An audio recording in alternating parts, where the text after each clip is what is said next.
Hi guys, how are you? कैसे हैं आप लोग? Hopes you all are good. So guys, आज की क्लास में हम लोग कवर अप करने जा रहे हैं very very very important chapter for financial management. And इसमें हम लोग कवर अप करेंगे एक तो dividend decision, leverage analysis, capital structure theories. ठीक है, तो चार चैप्टर्स को मैं कवर अप करने जा रहा हूँ. आई एम वेरी श्योर आप सबको मालूम है कि ये चारों चैप्टर्स आर वेरी इंपॉर्टेंट और इसकी जो वेटेज है समवेयर अराउंड 15 से 20 मार्क्स रहेगी. ठीक है, so this class is equally important for CS professional students as well as for CS executive students. Make sure कि क्लास के बीच में मैं जो भी क्वेश्चन दूं आपने मेरे साथ साथ ही करना है if you are serious about your result. Clear है? ठीक है सर, तो स्टार्ट करने जा रहे हैं. ठीक है, चार चैप्टर्स हम लोग कवर अप करेंगे. मैं रिपीट कर रहा हूँ, एक तो dividend decision, leverage, capital structure theories. ठीक है, जो मैं लिखवाऊंगा, जो मैं क्वेश्चन दूंगा, आपने मेरे साथ साथ ही अटेम्प्ट करना है. क्लियर है? और जरूर अगर मैं एंड में अगर आपसे कुछ क्वेश्चन रेज करूंगा तो आई वांट कि आप उसका भी आंसर जो है वो कमेंट बॉक्स में जरूर लिखें. और लास्ट में मुझे ये जरूर बताएं कि अब और कौन सा चैप्टर है जिसकी रिवीजन आप लोग एक्सपेक्ट करते हो या चाहते हो. ठीक है, चलिए स्टार्ट करते हैं.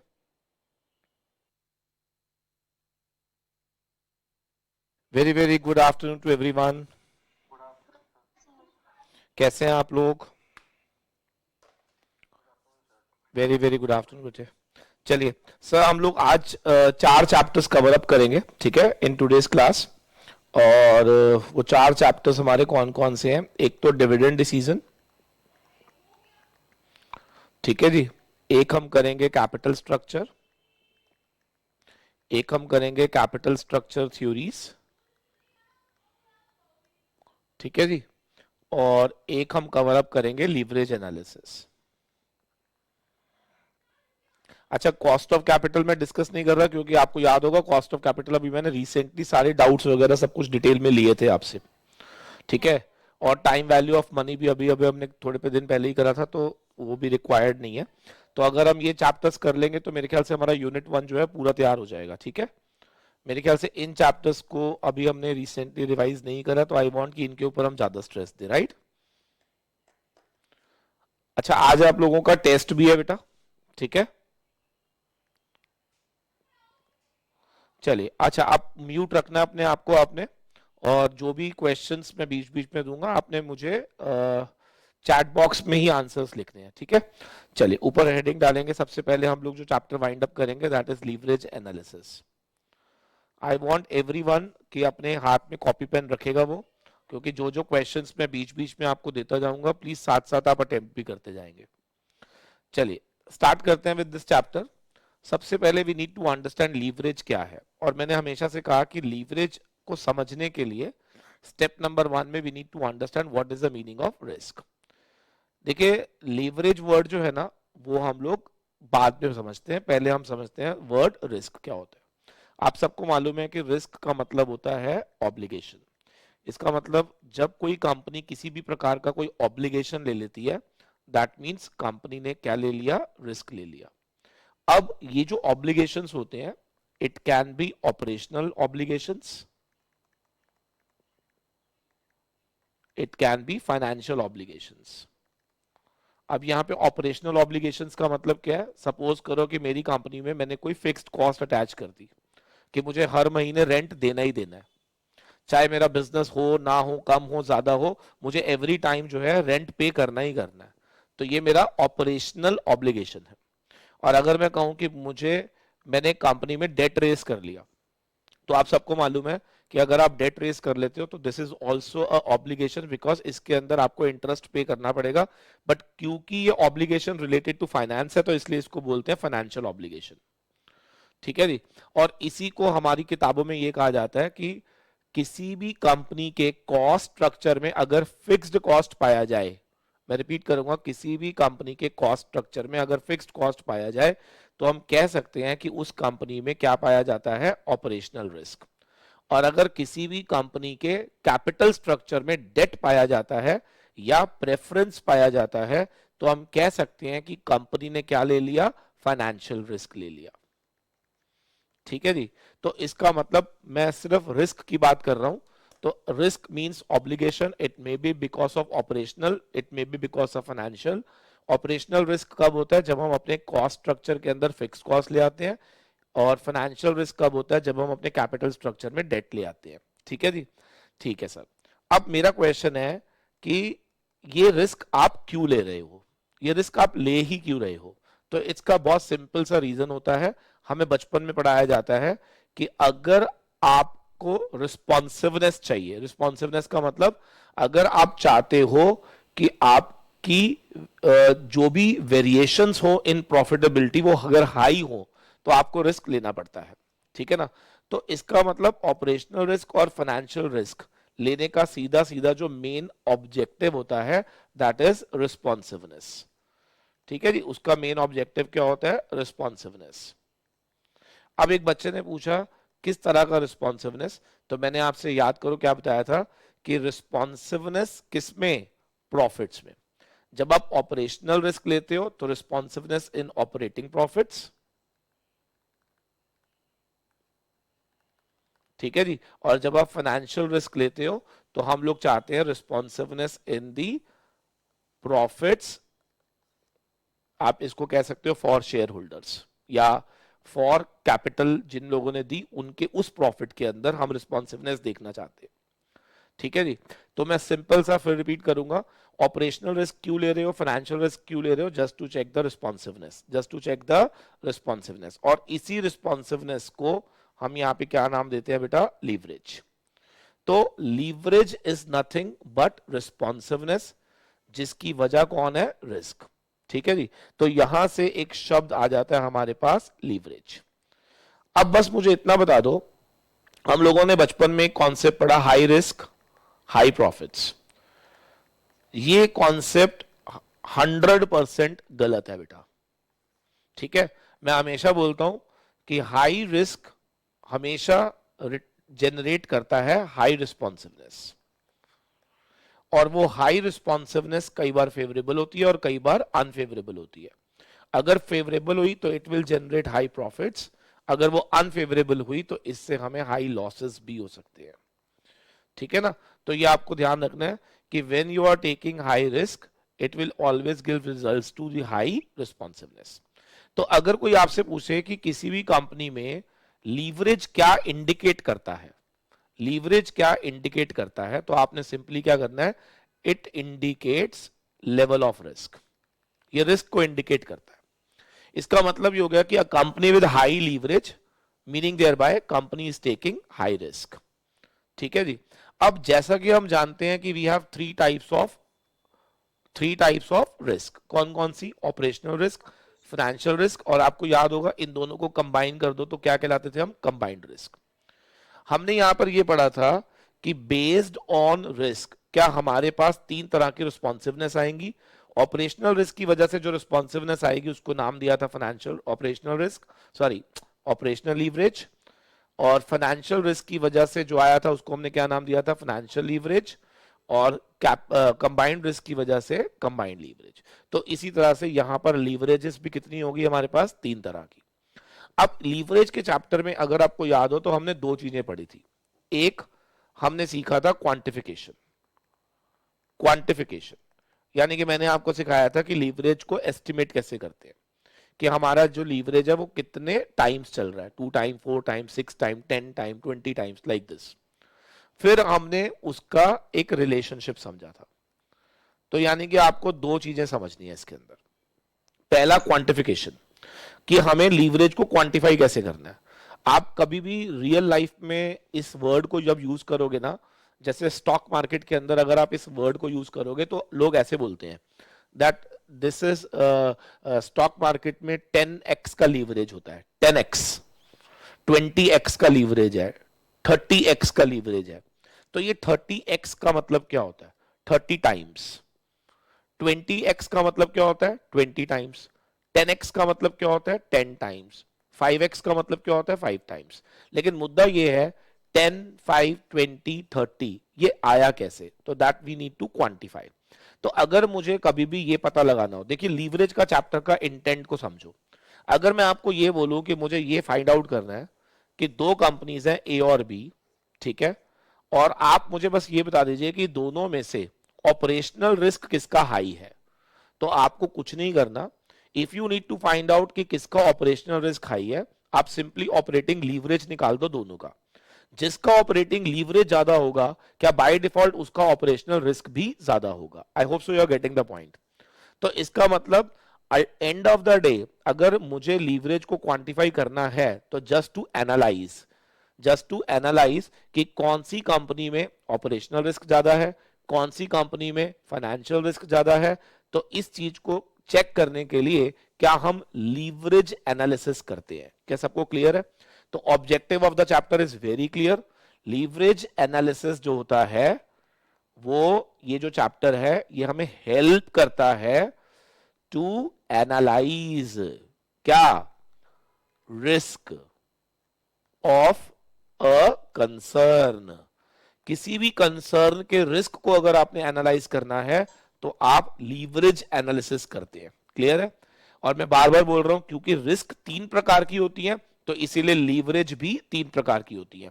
अगर मुझे एनालाइज करना है ऑपरेशनल रिस्क तो मैं ऑपरेटिंग लीवरेज निकालूंगा। अगर मुझे एनालाइज करना है फाइनेंशियल रिस्क तो मैं फाइनेंशियल लीवरेज निकालूंगा। अगर मुझे एनालाइज करना है कंबाइंड रिस्क तो मैं कंबाइंड लीवरेज निकालूंगा। Very simple. क्या सबको क्लियर? चलिए, अब सवाल यहां पर ये था हाउ टू क्वांटिफाई। तो मैंने आपसे पहले ही बोला था टू क्वांटिफाई आपको एक इनकम स्टेटमेंट ड्रॉ करनी आनी चाहिए। ठीक है? And I am very sure ये इनकम स्टेटमेंट आपने बहुत अच्छे से पढ़ी हुई है, बहुत बार हमने पढ़ी है, एफएम के अंदर भी, अकाउंट्स के अंदर भी। तो I am not finding it very difficult कि आप इसमें कोई दिक्कत आएगी आपको। ठीक है? तो ये हमारा earning for equity divide by number of equity shares will give you EPS. So this is how we draw the income statement. And if you know how to find out OL, FL, CL, तो इसको find out करने के लिए हमने तरीके बनाए थे, याद करेंगे। मैंने क्या कहा था? Operational leverages because of fix cost. ये मैंने हालांकि डेरिवेशन क्लास में दी हुई है, बिकॉज आज हम रिवीजन कर रहे हैं तो I am not going to derive everything. So मैं सिर्फ एक तरीका बता रहा हूँ लर्न करने का। कौन बताएगा? अगर OL was due to fix cost, OL was due to fix cost, तो आपने क्या करना है? फिक्स कॉस्ट के ऊपर कौन है? Contribution divide by EBIT। ठीक है जी? तो ये फॉर्मूला बन गया हमारा to find out operating leverage. I know this is bad but definitely revision है। तो मेरा ऑब्जेक्टिव इस समय डिराइव करना नहीं है, मेरा ऑब्जेक्टिव है आपके दिमाग में रिटेन करवाना। ठीक है ना? चलिए, फाइनेंशियल लीवरेज का मेन ऑब्जेक्टिव क्या था? तो अगर आपको याद हो तो एक तो इंटरेस्ट था और दूसरा कौन है? देखो, दो ऑप्शन थे। मैंने कहा था कि अगर किसी कंपनी में प्रेफरेंस नहीं है, ठीक है ना, अगर सिर्फ डेट है, तो अगर आपको याद हो तो हमने एक फॉर्मूला पढ़ा था EBIT अपॉन EBT। ठीक है जी? लेकिन अगर किसी कंपनी के अंदर डेट भी है और प्रेफरेंस भी है तो फाइनेंशियल लीवरेज को निकालने का तरीका मैंने बताया था EBIT upon EBIT minus interest minus PD upon 1 minus tax rate. So ये फॉर्मूला हमने यूज करा था। बच्चे कोई डिस्टर्ब कर रहा है, प्लीज मेक श्योर कि आपकी डिस्टर्बेंस नहीं आनी चाहिए। म्यूट करिए जरा अपने आप को। देखिए, मुझे म्यूट करना पड़ेगा, फिर आपके लिए दिक्कत आएगी। ओके फाइन, अब मैं ही करता हूं फिर। चलिए, तो financial leverage EBIT upon EBT in case if there is no preference, but अगर कैपिटल स्ट्रक्चर में प्रेफरेंस है तो EBIT upon EBIT minus interest minus PD upon 1 minus tax rate. Fine. Now we are moving to combined leverage. अगर आपको याद हो तो combined leverage में हम लोग सिंपली ये कहते थे जहां पर operational as well as financial risk दोनों पाई जाती है उसको हम कंबाइंड रिस्क बोलते हैं, और उसकी वजह से जो रिस्पॉन्सिवनेस आती है उसको हम कंबाइंड लीवरेज बोलते हैं। एंड इफ यू रिमेंबर तो हमने यहाँ पर OL मल्टीप्लाइड बाय FL करा था to find out combined leverage. तो प्लीज मेक श्योर अगर आप FL का सिर्फ यही वाला फॉर्मूला लर्न कर लोगे तो चलेगा, जस्ट बिकॉज कि आपको दो दो नहीं करने पड़ेंगे। और अगर PD होगा तो यहां पे लिख दीजिएगा, अगर PD नहीं होगा तो ये इग्नोर हो जाएगा और EBIT माइनस इंटरेस्ट अगेन क्या बन जाएगा? EBT। So I am giving you one question, please attempt it fast और आप मुझे OL FL CL निकाल के दे दो। लिखिए जरा, एंड जो भी आपके आंसर्स आएंगे please right on the chat box. Right? हाँ जी, सब लिखेंगे। सेल्स दिया हुआ है, सपोज करो 20 लाख रुपीस। VC रेशो दी हुई है 30%। ठीक है जी, फिक्स कॉस्ट दिया हुआ है 4 लाख रुपए, 10% डेट दिया हुआ है 20 लाख रुपीस का, 11% का प्रेफरेंस है, 11% का प्रेफरेंस दिया हुआ है for 7 lakh rupees, tax rate दिया हुआ है 30%। ठीक है जी, you are suppose to find out OL, FL and CL, be fast. ठीक है जी, जल्दी जल्दी करना है बेटा, बिना टाइम वेस्ट करे। Okay fine, so we have lot of answers now, so let me check now, आप अपना अपना चेक करिएगा। ठीक है, हमें सेल्स दिया हुआ है 20 लाख रुपीस, वेरिएबल कॉस्ट दिया हुआ है 30%, that is 6 lakh rupees, so contribution is 14 lakh, and your FC is equal to 4 lakh rupees, so in that case your EBIT will be 10 lakh rupees, interest will be 2 lakh rupees, so EBT will be 8 lakh, taxes are 30%, तो 2,40,000। ठीक है, so earning after tax will be 5,60,000 rupees, यहां से minus करना है preference dividend, that is 77,000, so earning for equity मिलेगा मुझे। ठीक है, वो आप एक बार चेक कर लीजिए कितना मिलेगा, ये आएगा 5,60,000 minus 77,000, so this is 4,83,000, right? So if I'm not wrong, so this is my income statement. So now we need to find out OL, FL, CL, एक बार चेक करेंगे जरा सारे। जहां तक OL का सवाल है, this is 14 lakh divide by 10 lakh, that is 1.4, तो I hope so everybody is correct over here. FL में थोड़ा ध्यान देना है बच्चे सबने, 10 lakh EBIT upon 10 lakh minus 2 lakh का interest minus PD is 77,000 divide by 1 minus tax rate, right? So this is how do we calculate this, so that will be 10 lakh divide bye, इसको अगर आप सॉल्व करोगे तो 77,000 divide bye 0.7, 1,10,000, so 8 lakh minus 1,10, so 6,90,000 if I am not wrong, so 10 divided by 6.9, so this is going to be 1.45 होना चाहिए। ठीक है ना, अगर 1.44 भी लिखा है चलेगा बेटा, वो तो आपको क्वेश्चंस में दिख ही जाएगा कि आपने वहां पे क्या करना है, and CL is 2.03, so let's check now, very good, very good, very good, very good, बहुत बढ़िया, बहुत बढ़िया, बहुत बढ़िया, बहुत बढ़िया, चलो great great. So I hope so this is all clear now, so this is how do we calculate leverages. ठीक है, अब लीवरेज के अंदर ना कई बार छोटे छोटे छोटे छोटे पॉइंट ऐसे पूछ लिए जाते हैं which are although not related to this chapter, but still अगर आपको नहीं आते होंगे तो आपको दिक्कत आ सकती है। ठीक है ना, तो उसमें आप लिख लीजिए, एक तो प्रॉफिट वॉल्यूम रेशो, कई बार PVR दिया होता है, तो अगर दिया होगा तो this is contribution upon net sales multiplied by 100।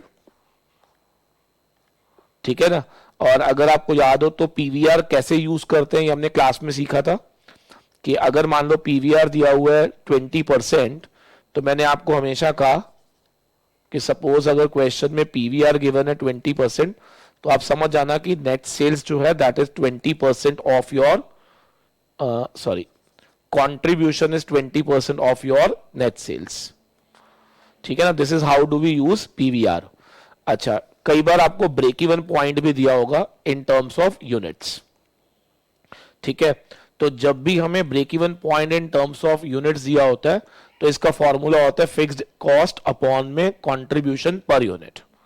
ठीक है, so what I am going to do is I will be using these two in one question, so that आपको अगर ऐसा भी क्वेश्चन आए तो आप ट्रैप ना हो जाओ। लिखो जरा सारे, कहते हैं कंपनी का break even point in units दिया हुआ है 10,000, सेलिंग प्राइस पर यूनिट 10 रुपए, वेरिएबल कॉस्ट पर यूनिट 6 रुपए। ठीक है जी, और लिखा है actual production and sales 20,000, find out करो ओएल। ये क्वेश्चन है मेरा, ओएल निकालना है बेटा फटाफट से। वेरी गुड, बहुत अच्छे बच्चे हैं। मेरे साथ साथ अगर आपने कर लिया तो आपका प्रेशर रिलीज्ड, और इन चैप्टर्स को आप नहीं कर सकते पूरे पूरे दिन के अंदर, ठीक है ना। मेरे साथ बैठ जाओगे, एक एक घंटे के अंदर 3-3 4-4 चैप्टर निपट जाएंगे आपके। बट सिंसियरली करना है आपने, टाइम पास नहीं करना, ठीक है ना। जो क्वेश्चन दिया फटाफट से, जैसे आप पेपर के अंदर बैठे इस समय एग्जामिनेशन रूम में। वेरी गुड, जिस जिसका हो गया right on the chat box, fast fast fast fast, slow है आप बहुत।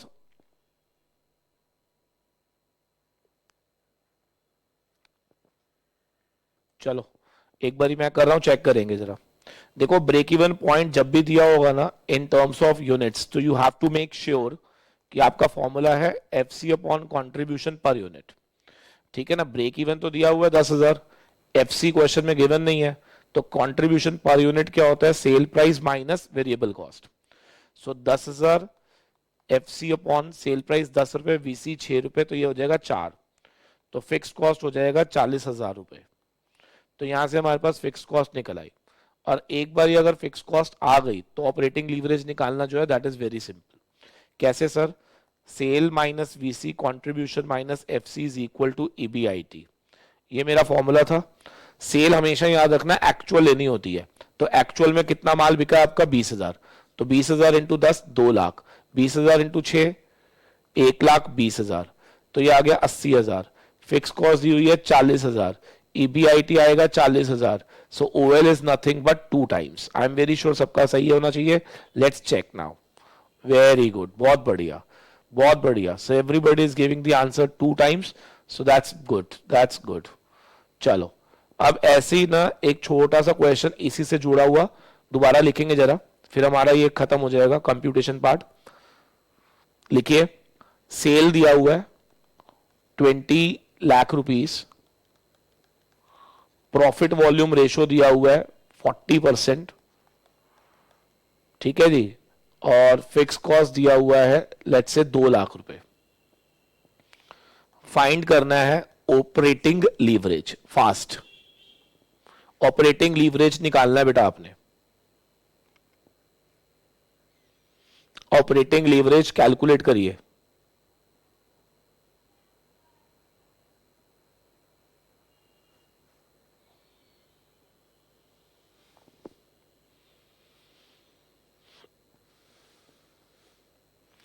सो आंसर आया है 444। Let's check now. Very simple, sales दिया हुआ है 20 लाख रुपए,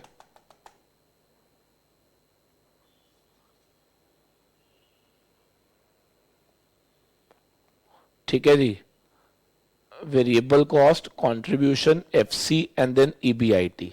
इसके अलावा ईबीआईटी दिया हुआ है 2 लाख। आपको याद होगा मैंने अभी अभी बताया पीवीआर अगर दिया होता है तो मैंने आपसे क्या कहा, if PVR is equal to 40% simply means that contribution will be 40% of sales.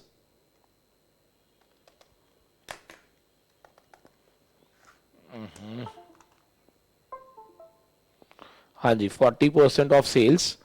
So sale given है मुझे 20 लाख रुपए, इसका 40% इज 8 लाख रुपए, तो कंट्रीब्यूशन में आप 8 रख दीजिएगा, ठीक है, ये आएगा 12 और यहां आएगा 6, ठीक है, और फॉर्मूला है हमारे पास 8/6, so that is 4/3। Let's check, 1.33। Very good, बहुत बढ़िया, 1.33 इज द फाइनल आंसर।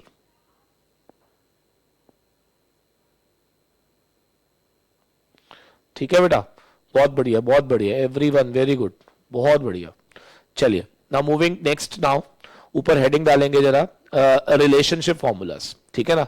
इसके अंदर हमने समझा था कि अगर OL की वैल्यू 2 है तो व्हाट डज इट इंटरप्रेट्स, तो लिखो जरा, if OL is equal to 2 times, it simply means, अगर आपको याद हो तो क्या बताया था हमने कि percentage change in operational profits will be twice of percentage change in sales, ठीक है जी।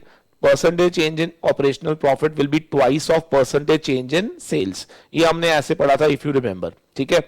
तो इसका मतलब जितना प्रतिशत हमारी सेल में चेंज आएगा उसका डबल क्या हमारे ऑपरेशनल प्रॉफिट में चेंज आएगा, ठीक है। एंड अगर आपको याद हो, अगर मान लो एफ 4 टाइम्स है तो इसका मतलब क्या था, इसका मतलब हमने लिखा था परसेंटेज चेंज इन, इसको आप ईबीटी भी लिख सकते हो, ईपीएस भी लिख सकते हो, is 4 times percentage change in EBIT, ठीक है। और अगर सीएल दिया हुआ है मान लो 8 टाइम्स, तो आपको याद होगा हमने क्या पढ़ा था, परसेंटेज चेंज इन ईबीटी या EPS is 8 times percentage change in sales. Sir मैंने बड़ा अच्छा तरीका आपको बताया हुआ है how to retain this. Income statement पूरी बना लो, अगर आप बिल्कुल नीचे और ऊपर यानी कि नीचे ईपीएस ऊपर सेल, अगर आप इन दोनों को पिक कर रहे हो तो इसका मतलब आपने दोनों रिस्क को कंसिडरेशन में लिया होगा, इसीलिए उसको हम कंबाइंड लीवरेज के फॉर्मूले में लेते थे, ठीक है ना। सो आई एम वेरी श्योर आपको याद होगा ये हमने कैसे डिराइव करे। मैं बार बार रिपीट कर रहा हूं, this is revision class, I can't derive all these things in the revision class, clear है। सो माय ऑब्जेक्टिव इज कि आपको सब कुछ रिकॉल कराना कि आपने क्या क्या पढ़ा था, क्लियर है। If it is clear, so I am giving you one question, attempt that question, फिर हमारा ये लीवरेज जो है वो ऑलमोस्ट डन हो जाएगा। लिखेंगे जरा सारे, सबने लिखना है बेटा। हाँ जी, सपोज करो ऑपरेटिंग लीवरेज जो है वो 2 टाइम्स है, ठीक है जी। अब वो कहते हैं कि इफ सेल्स, अगर हमारी जो सेल है is doubled, what will be change in EBIT. Question है अगर किसी कंपनी का ओएल 2 टाइम्स था और अगर उस कंपनी की सेल डबल हो जाती है तो आपने बताना है कि इसका इंपैक्ट ऑन ईबीआईटी क्या होगा। फटाफट से, वेरी सिंपल, आंसर्स आने शुरू हो चुके हैं। सो समबडी सेइंग 400, 400, और क्या आंसर आया है, it is 4 times, 4 times, 4 times, 4 times. चलो अच्छी बात है, ये क्वेश्चन मैंने आप सबसे पूछ लिया है। So you all are wrong now, आप सभी लोग गलत है। पहले तो हमें समझना पड़ेगा what is the meaning of double. Double का मतलब क्या होता है मालूम है आपको, व्हेन समथिंग इज डबल तो उसका परसेंटेज चेंज 100% होता है बेटा। आप समझ रहे हो, कोई चीज डबल कब होती है, 10 रुपए से 20 रुपए हो गई, 10 रुपए की थी 20 रुपए की हो गई, तो ये डबल हो गया। लेकिन आप मुझे बताओगे ये कितना परसेंटेज चेंज है, ये 10 से 20 होना कितना परसेंटेज चेंज है, परसेंटेज। तो आप अगर परसेंटेज चेंज निकालना चाहते हो तो कैसे निकालते हैं, चेंज अपॉन बेस इनटू 100, तो इसको हम बोलेंगे 100% चेंज। तो याद रखना कोई चीज अगर डबल हो रही है तो इसका परसेंटेज चेंज इज 100%। तो ये गड़बड़ करी आप सबने, बहुत अच्छी बात है यहां कर दी, पेपर में नहीं करोगे आप। तो आप मुझे बताओ, if somebody is saying that percentage change is 100%, sale में कितना चेंज आया 100%, बताओ ऑपरेटिंग प्रॉफिट में कितना चेंज आएगा। तो ओएल का फॉर्मूला कितना है बच्चे, 2 टाइम्स। तो आप मुझे तो मैंने क्या लिखवाया था, percentage change in EBIT will be double of percentage change in sales, यही लिखवाया ना। अब परसेंटेज चेंज इन सेल के बदले में आप लिख दो 100, तो यहां पर आंसर कितना आएगा 200%। So I hope so everybody was wrong, everybody was wrong. So 200% सिर्फ एक प्रियंका का सही है, सिर्फ एक बच्चे का सही है प्रियंका का, बाकी सबका, अनामिका, अंशिका का भी सही है, very good. So only 2 students were correct. Anyways I want you people कि प्लीज गलतियां यहां कर लो, पेपर में नहीं करनी, ठीक है ना। सो अगर वो बोलता है सेल डबल हो रही है तो इट इज नॉट 200%, याद रखना। डबल होने का मतलब है परसेंटेज चेंजेस 100%। और इसको आप लर्न मत करो ना, आप ऐसे निकालो 10 से कितनी हो गई 20, अगर कोई चीज 10 से 20 हो गई है तो वो डबल तो हो गई। अब परसेंटेज चेंज कितना आया सर, 100% आया। कैसे निकालते हैं, चेंज अपॉन बेस इनटू 100, ठीक है ना। चलो एक क्वेश्चन मैं ऐसे ही देता हूं, देखते हैं कौन बताएगा। मान लो ओएल है 2 टाइम्स, ठीक है जी, और लिखता है सेल्स increases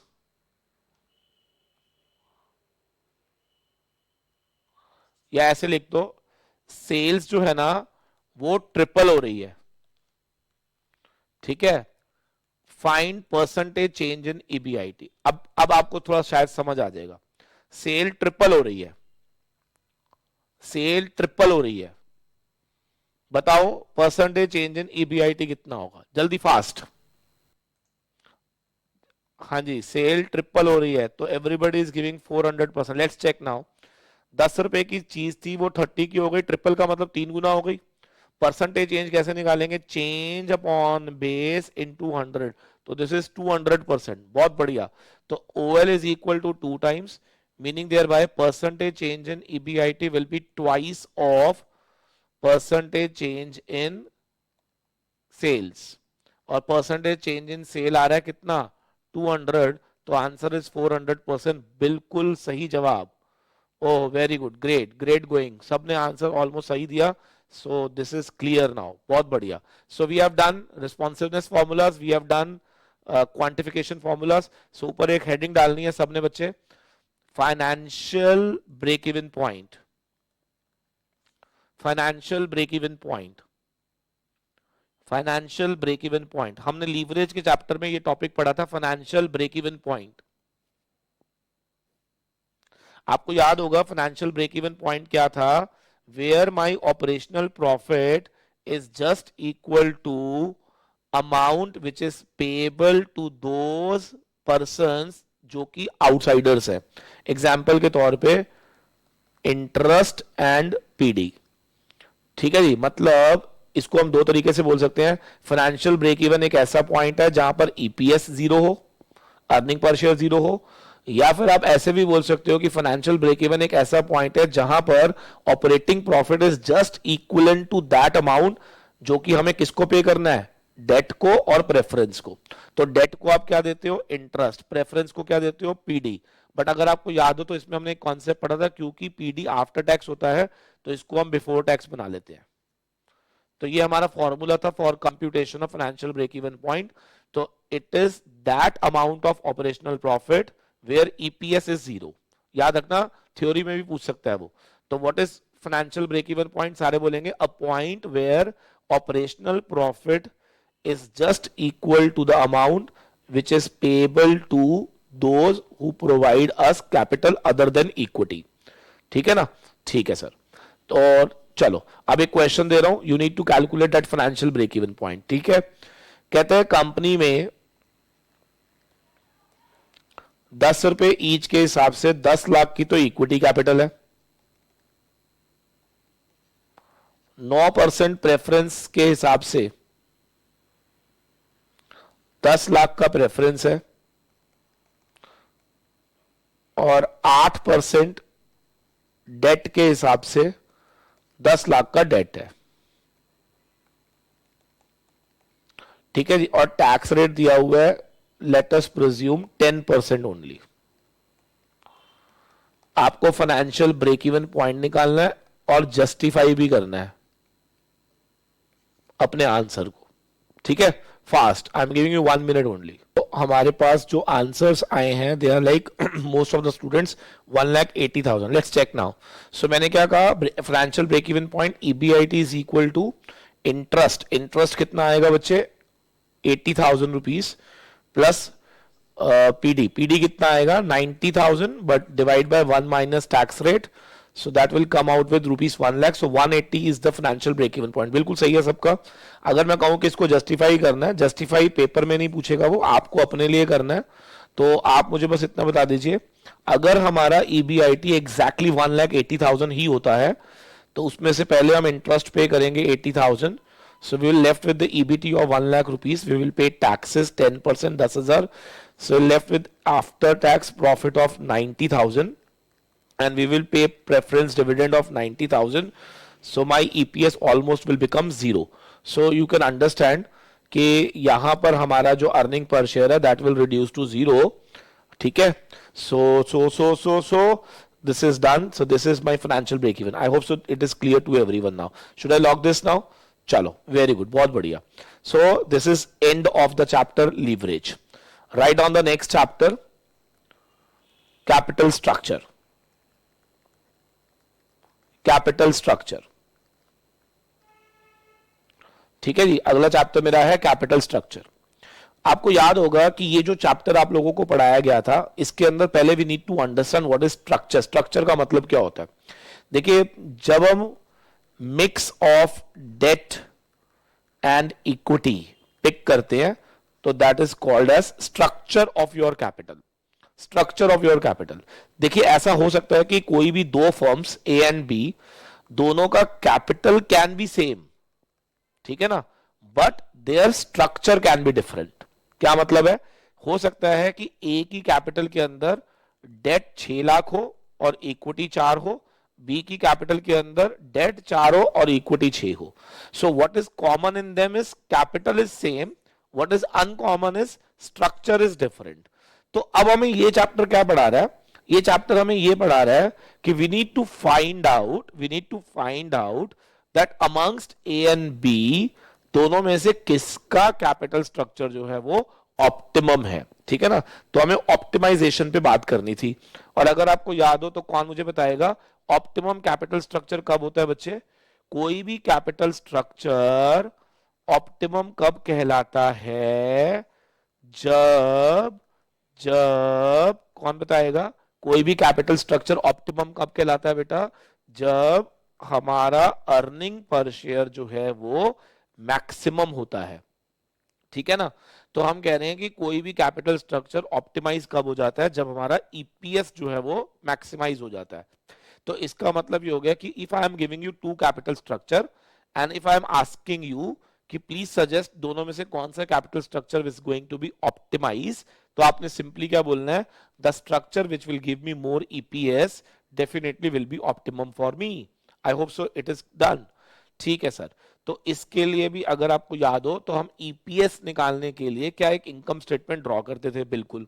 लेकिन जब हम इनकम स्टेटमेंट ड्रॉ करते थे तो हम लोगों ने एक दो चीजें पढ़ी थी, वो ये कि समटाइम्स हमें आरओआई रिटर्न ऑन इन्वेस्टमेंट दिया होगा 20%। तो what does it mean? If ROI is 20%, what does it mean? That operational profit is 20% of your capital employed, ठीक है ना। तो ये आपको ध्यान रखना है।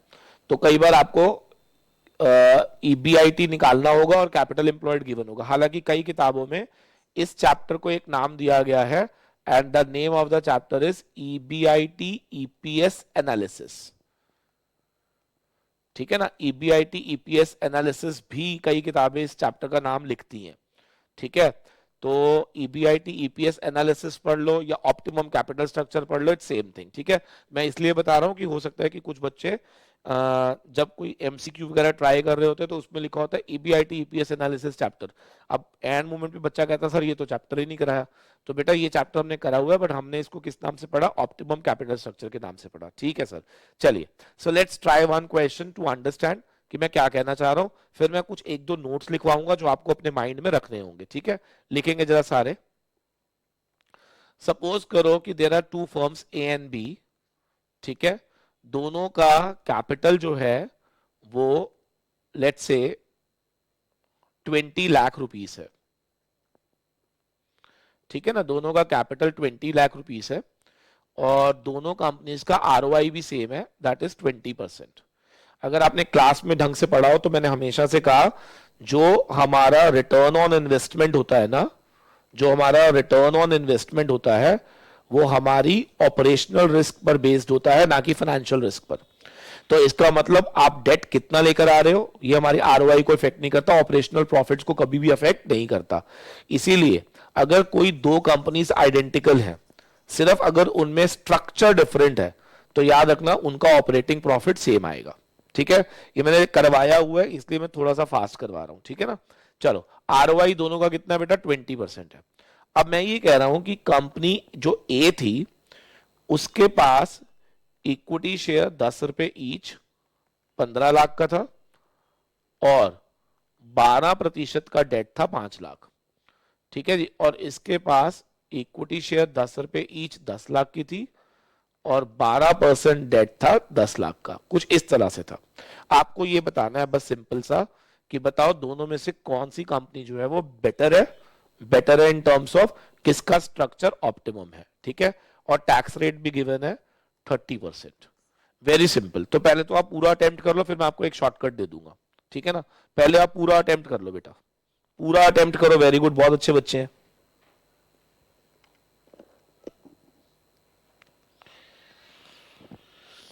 हाँ जी, पूरा अटेम्प्ट कर लीजिए इसको।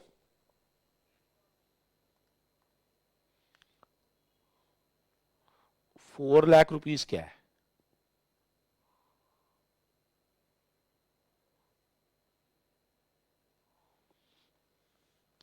नहीं, 4 लाख तो आपका ईबीआईटी आया होगा ना, मैंने ईबीआईटी नहीं पूछा, मैंने ये पूछा है कि दोनों में से बेस्ट कौन है। चलिए एक बार मैं फटाफट से करूंगा, आप चेक करेंगे जरा।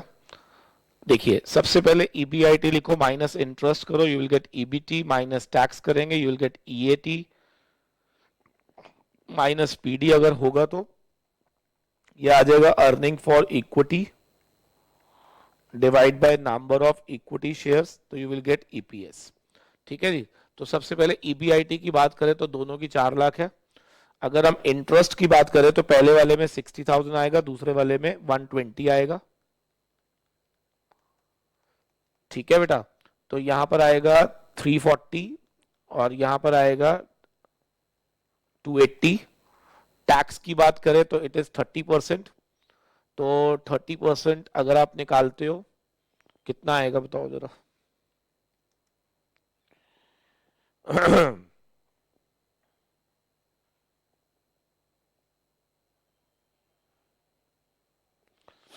हाँ जी, 3,40,000 इंटू 0.3, 1,02,000। ठीक है,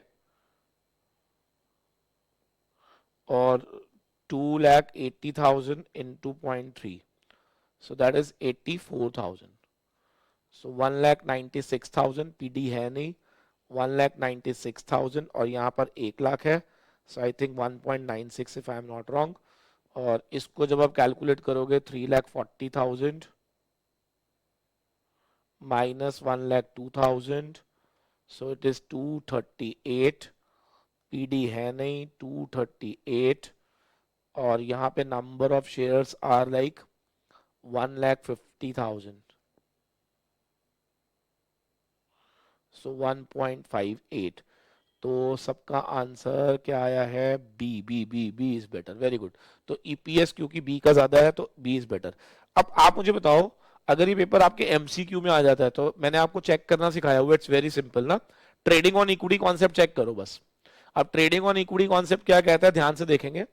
अगर किसी कंपनी की आरओआई 20% है ना, आरओआई 20% है और डेट मिल रहा है 12% पे, तो भैया एक बात बताओ ना, जितना ज्यादा आप डेट यूज करोगे उतना आपके लिए बेटर होगा।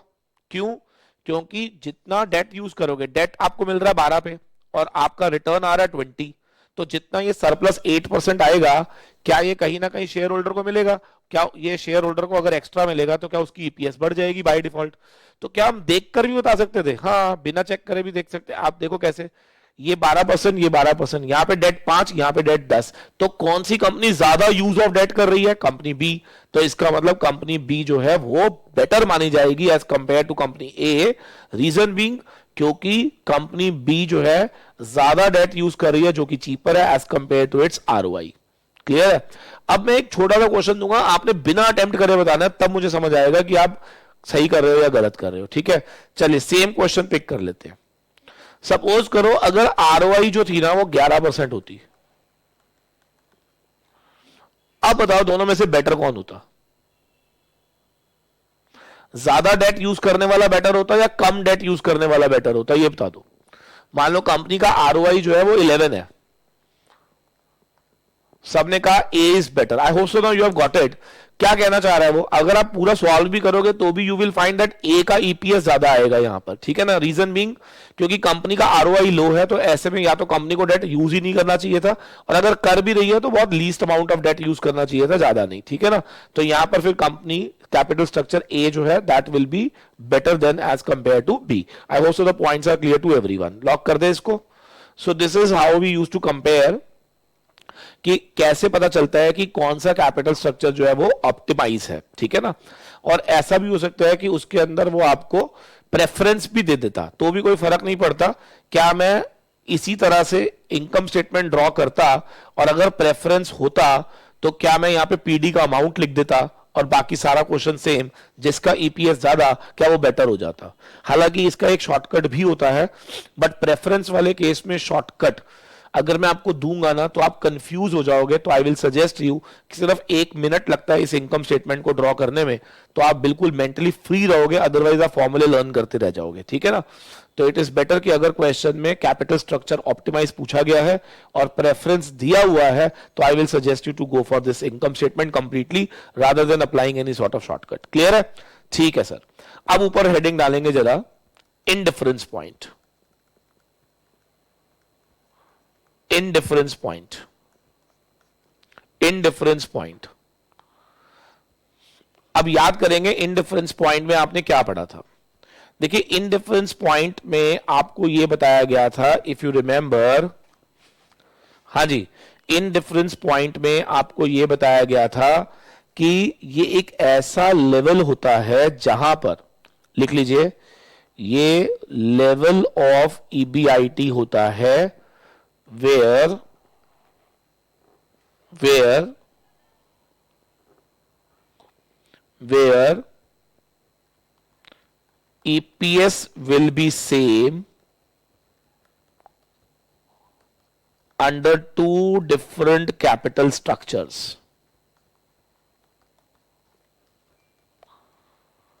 ठीक है जी, where EPS will be same under two different capital structure. दो अलग अलग कैपिटल स्ट्रक्चर होने के बावजूद हमारा ईपीएस जो है वो सेम आएगा। ये ध्यान रखना है आपने, ठीक है ना। दो अलग अलग कैपिटल स्ट्रक्चर होने के बावजूद हमारा ईपीएस जो है वो सेम आएगा। तो इसको कैसे निकालते थे, इसका एक फॉर्मूला हम लोगों ने पढ़ा था, वो आप लिख लीजिए। EBIT 1 minus interest minus PD, एक सेकेंड, इसको पहले into 1 minus tax rate minus PD1 upon number of equity shares, इसको आप N1 लिख देना, is equal to EBIT minus interest to 1 minus tax rate PD2 upon N2। N2 stands for number of equity shares in second option, ठीक है ना। जैसे ही आप इसको सॉल्व करेंगे, जो भी यहां पर ईबीआईटी की वैल्यू आएगी उसको हम नाम दे देंगे इनडिफरेंस पॉइंट, यानी कि company will be at indifference point अगर कंपनी का ऑपरेशनल प्रॉफिट ये वाला आएगा तो।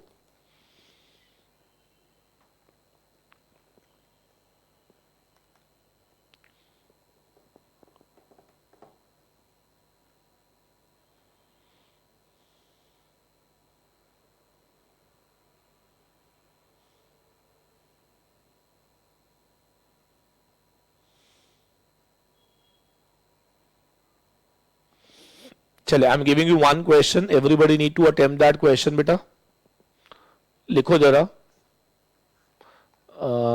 कुछ क्वेश्चन पूछा सर, इनडिफरेंस पॉइंट का एक क्वेश्चन बुक से करा दो, 37th क्वेश्चन आपकी बुक का। ओके फाइन, आपको पहले मैं एक क्वेश्चन दे रहा हूं, वो अटेम्प्ट करो, फिर मैं तब तक वो क्वेश्चन निकाल लूंगा, ठीक है। लिखिए जरा सारे। वो कहता है सपोज करो there are two different capital structures A and B, लिखो 10% डेट 10 लाख रुपए,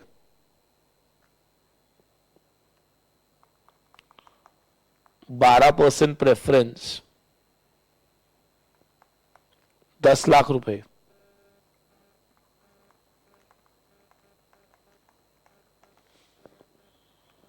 ठीक है जी, और 10 लाख रुपए इक्विटी।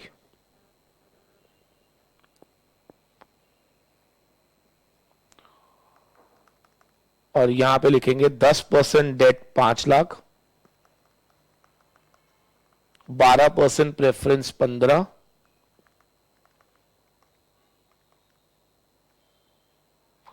एक सेकेंड,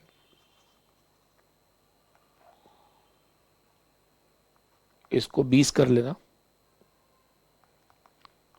और इक्विटी 5 लाख, 10 रुपए ईच। टैक्स रेट 30% है बेटा, और क्वेश्चन वही है मेरा, फाइंड आउट इंडिफरेंस पॉइंट। हाँ जी बेटा, आंसर्स आए हैं हमारे पास 514286, 514286, वेरी गुड, बहुत बढ़िया। जिनसे नहीं निकला प्लीज चेक कर लेंगे जरा। ईबीआईटी माइनस इंटरेस्ट, पहले वाले केस में इंटरेस्ट 10,000 बनेगा, 10 लाख का 10%, 1 minus tax rate minus PD upon number of share 10,000। Case 2 के अंदर इंटरेस्ट 5,000 बनेगा, 1 minus tax rate minus PD बनेगा 2,40,000 divide by number of share 5,000।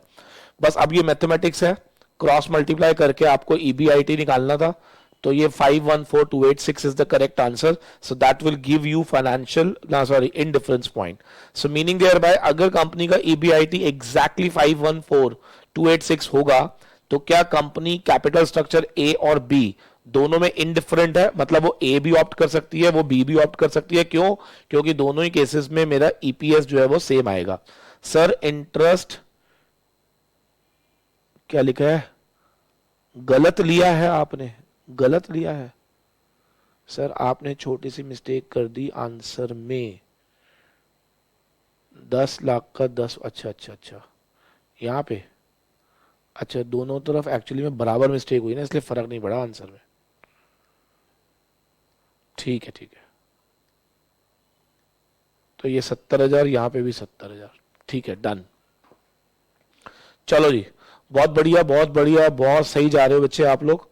अच्छा, अब एक छोटा छोटे पॉइंट मेरे को एक दो इसके अंदर डालने हैं, वो आप प्लीज नोट बना के लिख लीजिए, आप मुझे याद करके बताएंगे। हम लोगों ने इसमें एक पॉइंट पढ़ा था, यहां तक सबको क्लियर हो गया ना बेटा? कैपिटल स्ट्रक्चर ऑप्टिमाइजेशन, एक ऐसा कैपिटल स्ट्रक्चर जहां पे ईपीएस हमारी सबसे ज्यादा होती है, ठीक है ना। अब इसमें ना एक चीज मैंने पढ़ाई थी, अगर आपको याद हो तो, मैंने कहा था कि कई बार ना क्वेश्चन में ना प्राइस अर्निंग रेशियो भी गिवन होगी, तो अगर प्राइस अर्निंग रेशियो गिवन है तो आपको याद रखना है कि ऑप्टिमम कैपिटल स्ट्रक्चर कौन सा होता था, जहां पे मार्केट प्राइस मैक्सिमम होता था, ना कि ईपीएस। तो वहां पे ना एक स्टेप आप एक्स्ट्रा करते थे, और वो क्या था, EPS multiplied by price earning ratio, that will give you MPS. तो आप वहां पे मार्केट प्राइस निकाल के छोड़ते थे answer, I am very sure आपको याद होगा। देखिए याद रखना, ईपीएस बेसिस लेना होता है इन जनरल, लेकिन अगर क्वेश्चन में प्राइस अर्निंग रेशियो भी मेंशन्ड है तो decision will be taken on the basis of market price. तो हमें एक स्टेप एक्स्ट्रा क्या करना होगा, ईपीएस तक तो अभी भी निकालना है, मल्टीप्लाई कर देना price earning ratio, you will get your MPS, तो आपको मार्केट प्राइस पर शेयर मिल जाएगा। ठीक है ना? ठीक है sir, I hope so point are clear to everyone now.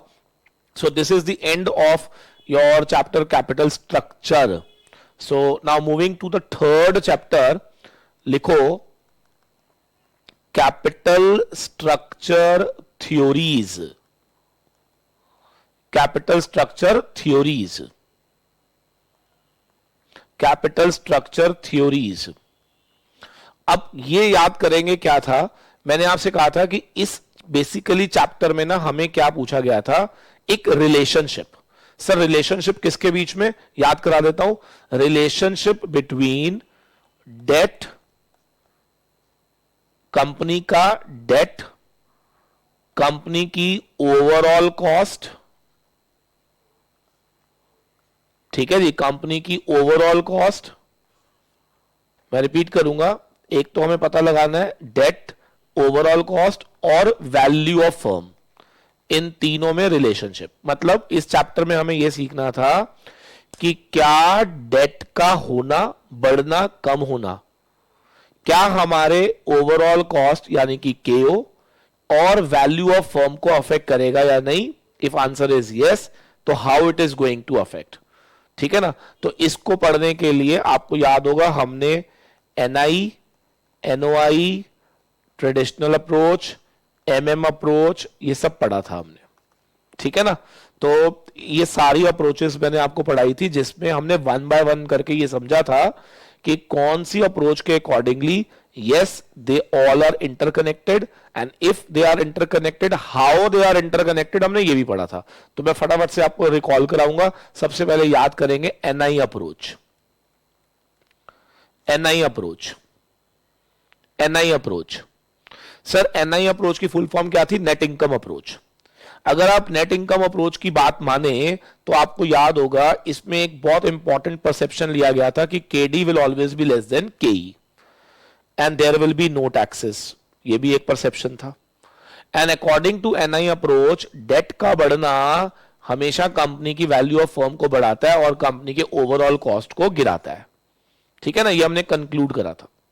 जितना हमारे पास डेट की मात्रा ज्यादा होगी हमारी फर्म की वैल्यू बढ़ जाएगी, हमारा ओवरऑल कॉस्ट जो है वो डिक्लाइन कर जाएगा। और ऐसी अप्रोच को अटेम्प्ट कैसे करते थे हम लोग, प्रूफ कैसे लेकर आते थे इसका, उसके लिए मैंने आपको एक फॉर्मेट दिया था, आप याद करेंगे। फॉर्मेट ये था कि हम लोग ईबीआईटी में से माइनस करते थे इंटरेस्ट,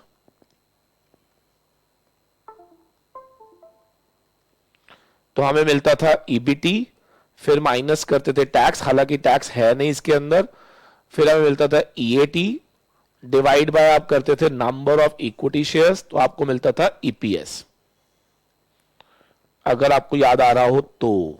अदरवाइज हम ऐसा भी करते थे कि ईपीएस तक जाने की जरूरत ही नहीं है, अर्निंग फॉर इक्विटी को डिवाइड बाय के ही कर लेते थे और हमारे पास आ जाता था वैल्यू ऑफ इक्विटी। इसमें हम वैल्यू ऑफ डेट जोड़ देते थे, वैल्यू ऑफ फर्म आ जाता था, और केओ निकालने के लिए हम EBIT upon value of firm करते थे, इफ यू रिमेंबर। तो आई एम वेरी श्योर आपको ये याद होगा फॉर्मेट।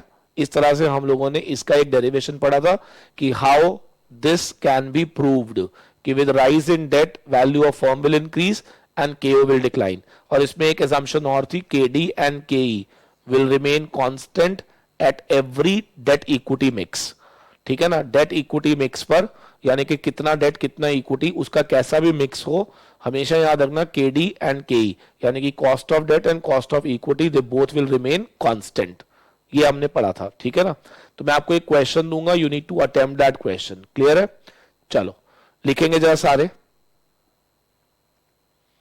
कहता है सपोज करो कंपनी का ईबीआईटी जो है वो 2 लाख रुपए है। ठीक है, there are two situations given to me. पहली सिचुएशन में कंपनी के पास 10% का डेट है बेटा। ठीक है, 10 लाख, और यहां पे कंपनी के पास 5 लाख है and cost of equity, cost of equity जो है वो 15% दी हुई है। आपको निकालना है वैल्यू ऑफ फर्म, आपको निकालना है ओवरऑल कॉस्ट। ठीक है जी, और वो भी यूजिंग एनआई अप्रोच। आपके पास 1 मिनट का टाइम है, स्पीड में करके दीजिए। आइए चेक कर लेते हैं जरा। आपको ईबीआईटी दिया हुआ है दोनों ही केसेस में 2-2 लाख ईच। इंटरेस्ट लेस करना है, पहले वाले केस में 1 लाख रुपए, दूसरे वाले केस में 50,000। ईबीटी आएगा 1 लाख और 1.5 लाख। टैक्सेस है नहीं, इसी को डिवाइड बाय के ही कर सकते हो आप। तो वैल्यू ऑफ इक्विटी आ जाएगा। ठीक है ना, चेक करिए जरा।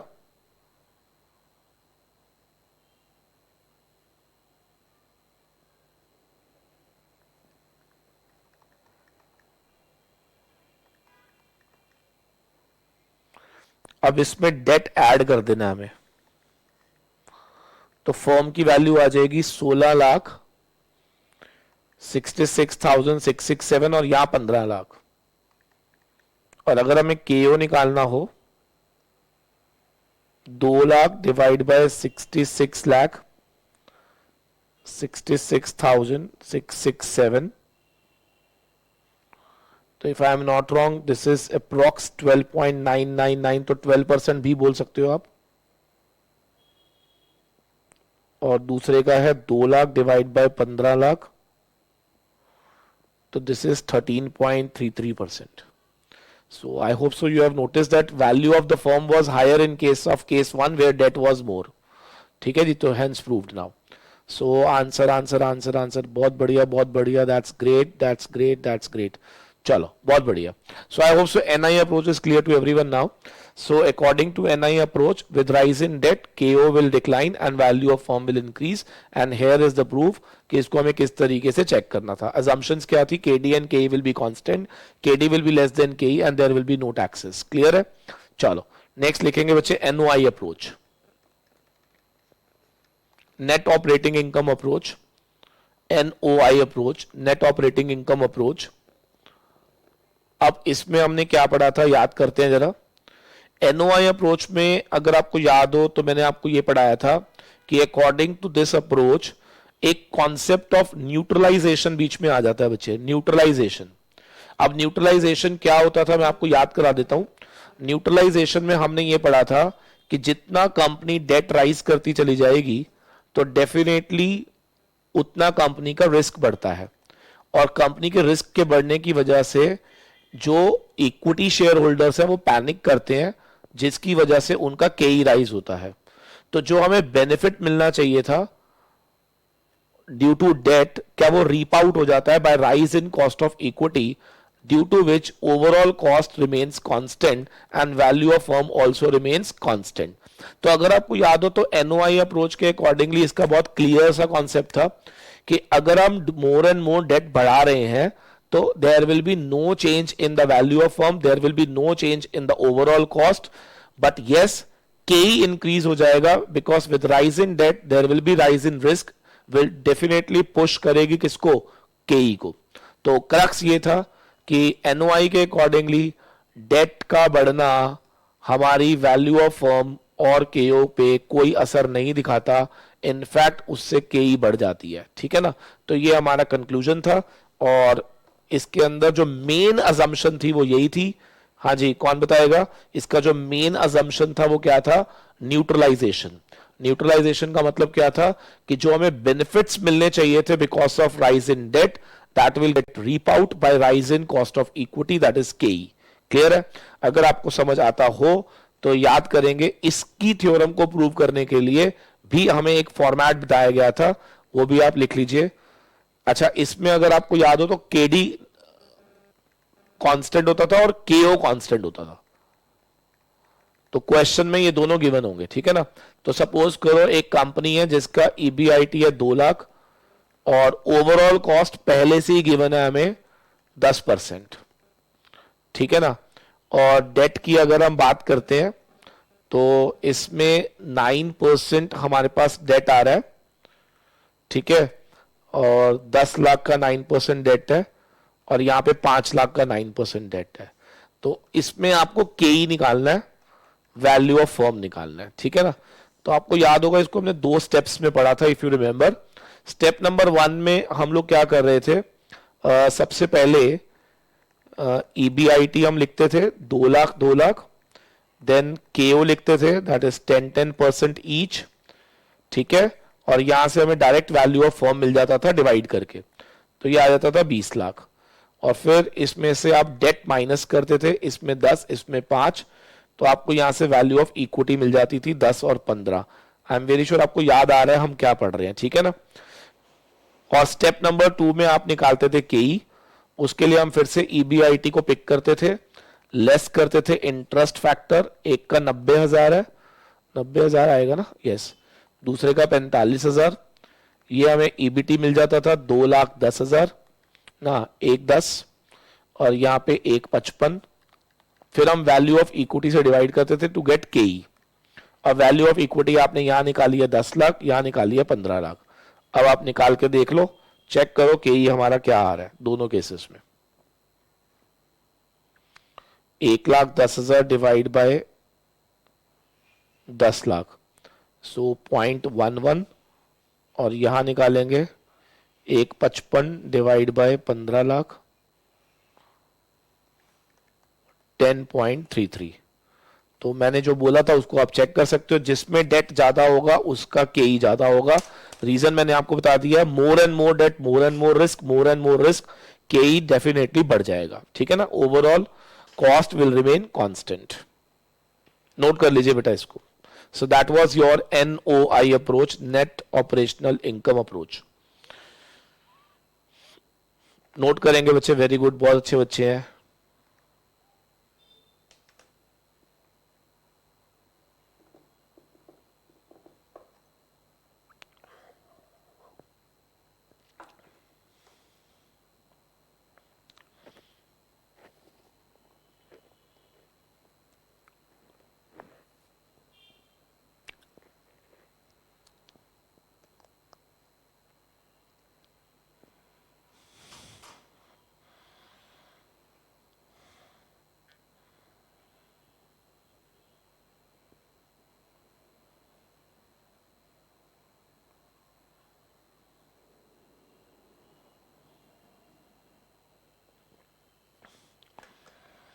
हाँ जी, हो गया बेटा।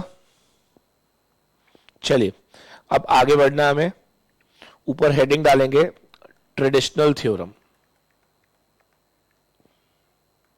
आपको याद होगा ट्रेडिशनल थ्योरम ने दोनों ही थ्योरम्स को एक्सट्रीम थ्योरम्स मानते हुए रिजेक्ट कर दिया था।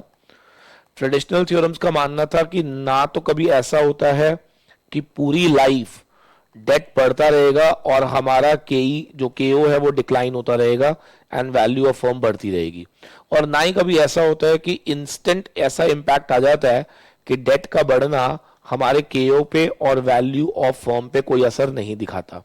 तो उसने कहा सर ये दोनों ही एक्सट्रीम केसेस हैं, ऐसा रियल लाइफ में नहीं होता। रियल लाइफ में उसने कहा कि इनिशियली क्या होता है, जैसे जैसे हमारा डेट बढ़ता है डेफिनेटली उसका बेनिफिट हमें मिलेगा और हमारी ओवरऑल कॉस्ट भी डिक्लाइन होगी और हमारी वैल्यू ऑफ फर्म भी डिक्लाइन करती है। लेकिन एक समय के बाद ऐसा हो जाता है कि अगर हम और डेट इंक्रीज करते चले जाएंगे तो फिर क्योंकि डेट महंगा होता चला जाएगा तो ऐसे में हमारी कॉस्ट और वैल्यू ऑफ फर्म जो ओवरऑल कॉस्ट है वो बढ़नी शुरू हो जाएगी और वैल्यू ऑफ फर्म घटनी शुरू हो जाएगी। तो अगर आपको याद हो तो इस थ्योरम में हमने ये पढ़ा था कि according to traditional approach there is one optimum level, और वो ऑप्टिमम लेवल हमें निकालना होता था जहां पर केओ will be at its minimum. तो आपको याद होगा कि ट्रेडिशनल थ्योरम में हम वन साइडेड आंसर कभी नहीं देते कि डेट ज्यादा होना चाहिए, कम होना चाहिए, नहीं होना चाहिए। हम सिर्फ ये कहते हैं कि डेट होना चाहिए बट उतना होना चाहिए जिससे हमारी कॉस्ट जो है वो लीस्ट हो जाए। ठीक है ना? तो आप लिख सकते हैं यहां पर according to traditional theorem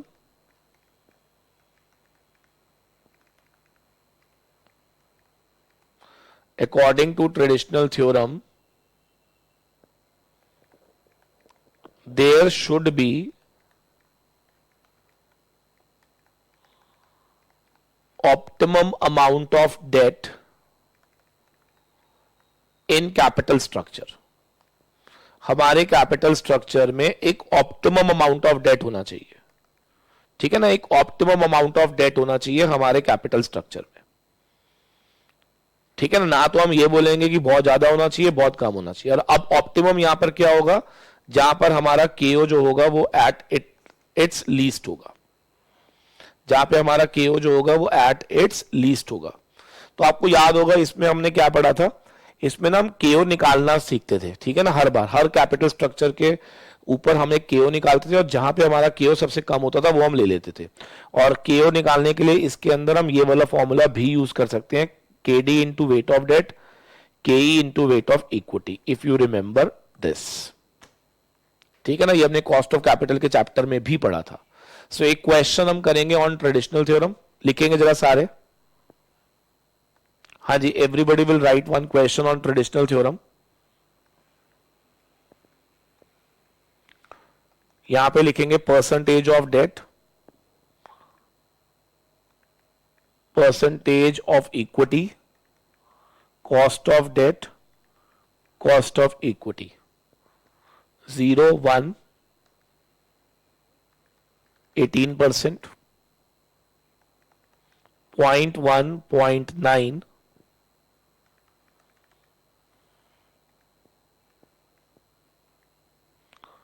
this is 10%, this is 18, 0.4, 0.6, it is 12, it is 19, 0.5, 0.5, 13, 20। आपको ये बताना है कि अकॉर्डिंग टू ट्रेडिशनल थ्योरम इन चारों स्ट्रक्चर्स में से ऑप्टिमाइज कौन सा है।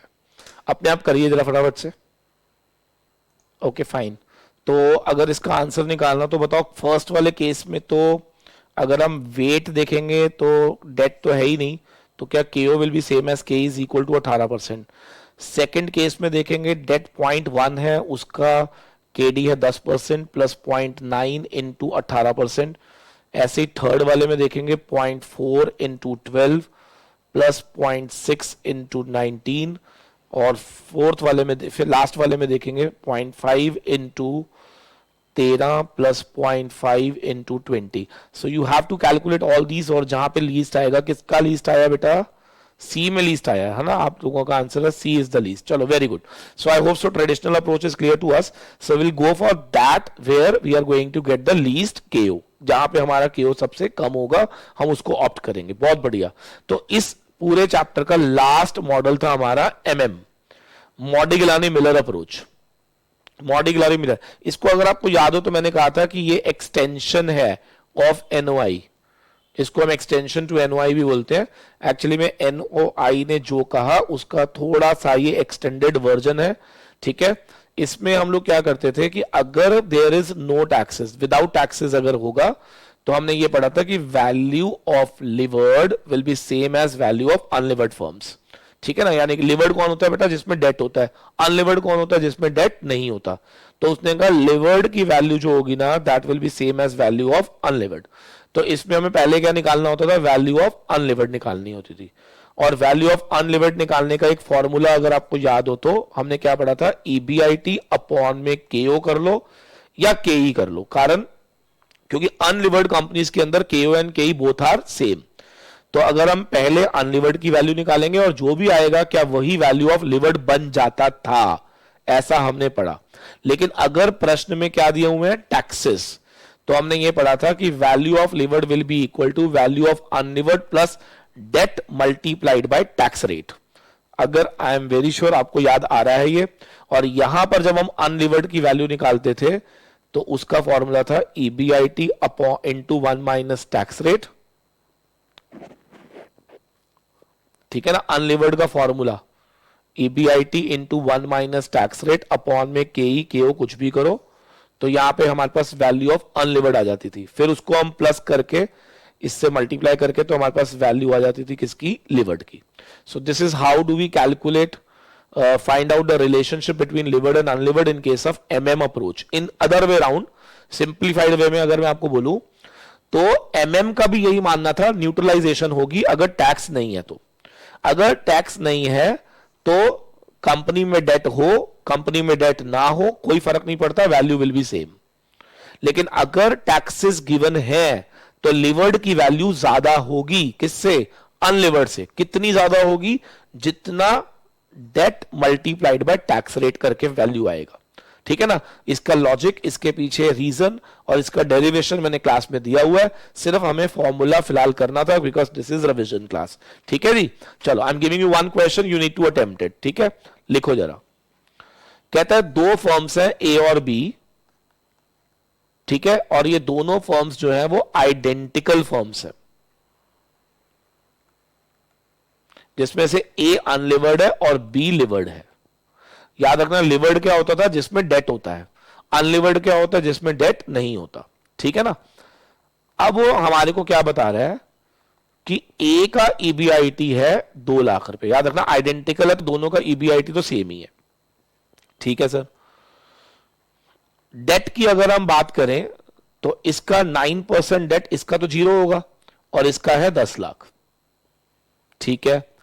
और अगर मैं ये बोलूं,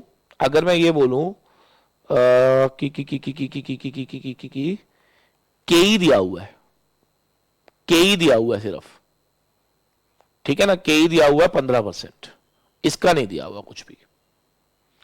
आपको यह बताना है value of unlevered and levered क्या होगी using MM approach, case 1 taxes ignored यानी कि नो टैक्सेस,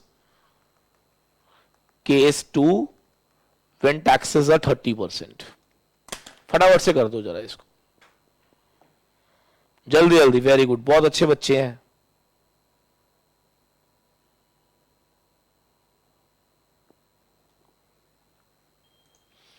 हाँ जी, तो ये आंसर्स आ रहे हैं मेरे पास 1,13,33,333 और दूसरे का आ रहा है 20 लाख। ओके फाइन, चेक कर लेते हैं एक बारी।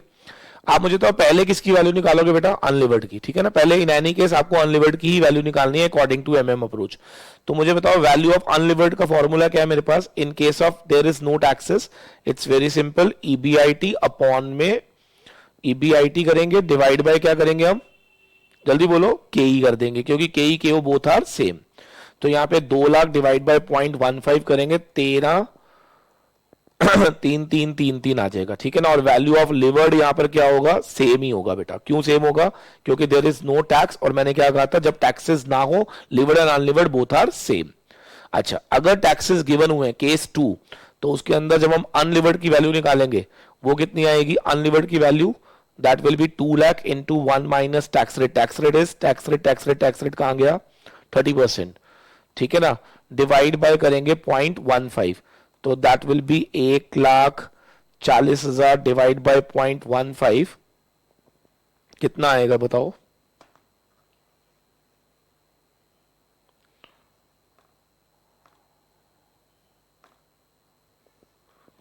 एक लाख 40,000 डिवाइड बाय 0.15, सो ये आ जाएगा 9333333 आ जाएगा ना।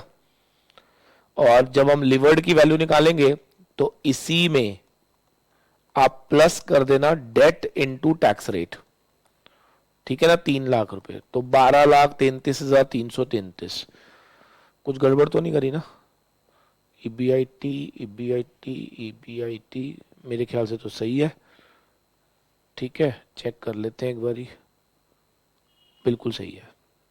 चलो वेरी गुड, बहुत बढ़िया, बहुत बहुत बहुत बढ़िया। हाँ जी, अब आपने ना नेक्स्ट टॉपिक जो आपने लिखना है, अगर आपको याद हो तो हमने कैपिटल स्ट्रक्चर थ्योरीज में एक कॉन्सेप्ट पढ़ा था, आर्बिट्रेज, ठीक है ना। आर्बिट्रेज पढ़ा था। देखिए अभी अभी हमने पढ़ा कि अकॉर्डिंग टू एमएम अगर टैक्सेस ना हो तो लिवर्ड एंड अनलिवर्ड दोनों कंपनीज की वैल्यूएशन सेम आएगी, ठीक है ना। दोनों कंपनी की वैल्यूएशन क्या होगी? सेम होगी। ये हमने अभी अभी 2 मिनट पहले ही समझा कि एमएम ने ये कहा levered and unlevered both are same using MM approach. लेकिन मैंने आपसे कहा था कि अगर रियल लाइफ में ऐसा ना हो, किसी वजह से अगर मैं कहूं कि 2 फर्म आइडेंटिकल तो हैं बट उनकी वैल्यू सेम नहीं है, तो आपको याद होगा फिर वहां पर एमएम ने क्या कहा था कि आर्बिट्रेज प्रोसेस होगा, और जब तक ये इन डिफरेंस रहेगा यानी कि दोनों के अंदर इक्वालिटी नहीं रहेगी जब तक, तब तक पीपल जो है they will shift from over valued to the another firm, और वो जब तक शिफ्ट करेंगे उनको आर्बिट्रेज गेन होगा, ठीक है ना।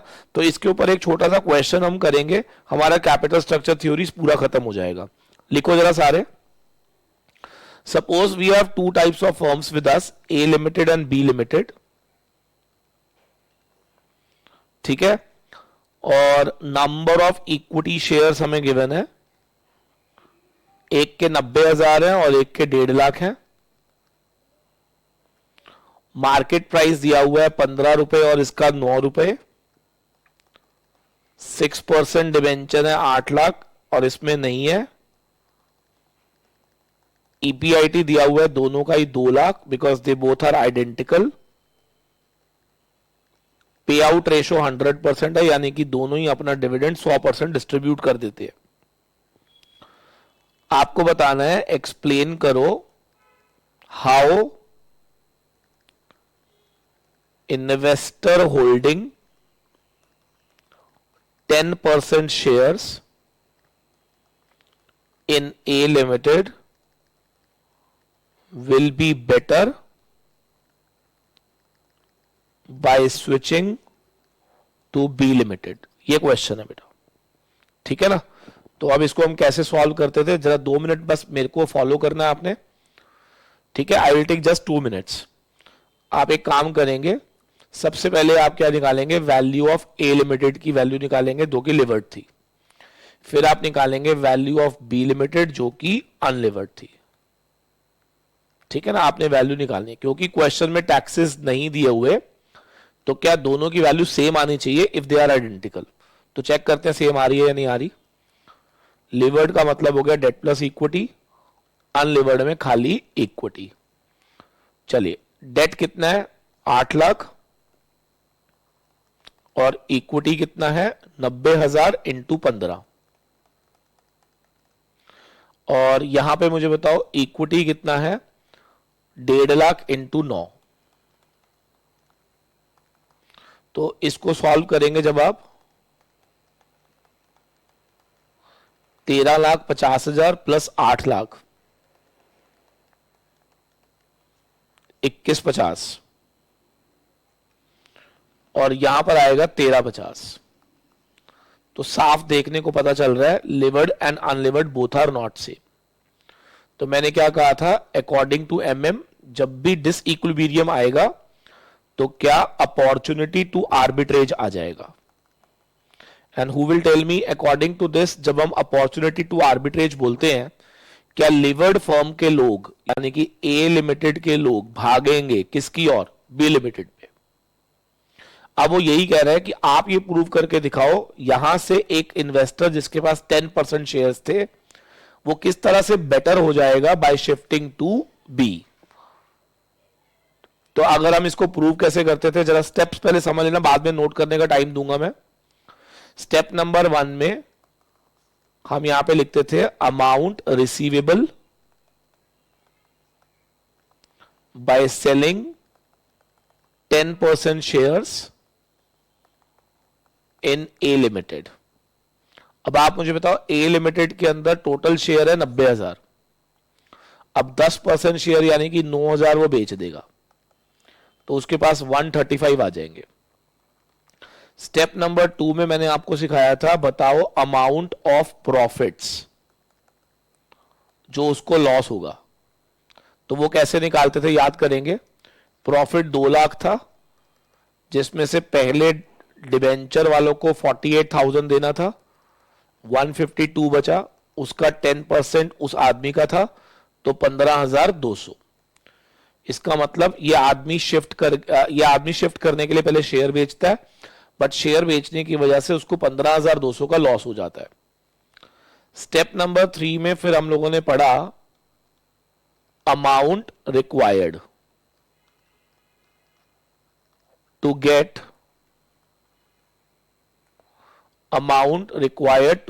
10% स्टेक इन बी लिमिटेड। मुझे बताओ बी लिमिटेड के अंदर 1.5 लाख शेयर्स हैं, तो 15,000 शेयर 9 रुपए के हिसाब से पैसा चाहिए कितना, 1.35। अच्छा, हमारे पास पड़ा भी कितना हुआ है 1.35, हमें चाहिए भी कितना 1.35, तो हमें कुछ भी बोरो नहीं करना पड़ रहा, ठीक है।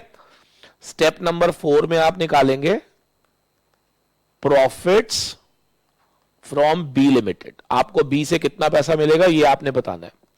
तो मुझे बताओ बी लिमिटेड के पास भी कितना था 2 लाख, इसमें डेट तो था नहीं, तो क्या सीधा सीधा 2 लाख का 10%, क्या आपको 20,000 मिल जाएगा। बिल्कुल सही है। तो अब आप देख के बताओ विदाउट एनी एक्स्ट्रा इन्वेस्टमेंट क्या इंक्रीज इन इनकम 4800 हो जाएगी। तो क्वेश्चन यही पूछा गया था कि प्रूव करो how he will be better off by shifting from A limited to B limited. तो हमने साफ लिख दिया कि without any extra investment that investor will earn 4800 rupees extra. So definitely क्योंकि वो एक्स्ट्रा कमा रहा है बिना एक्स्ट्रा इन्वेस्टमेंट के, तो क्या हम कह सकते हैं कि he was better by shifting from A limited to the B limited. और अगर पेपर में मान लो एमसीक्यू में ये पूछ लेता है कि बताओ ये प्रोसेस कब तक चलेगा, तो आपने वहां पे क्या लिख देना है, this process will continue till equilibrium is reattained, जब तक दोनों में इक्विलिब्रियम वापस ना आ जाए। That's it. प्लीज अब इसको नोट कर लीजिए, नोट करेंगे फटाफट से।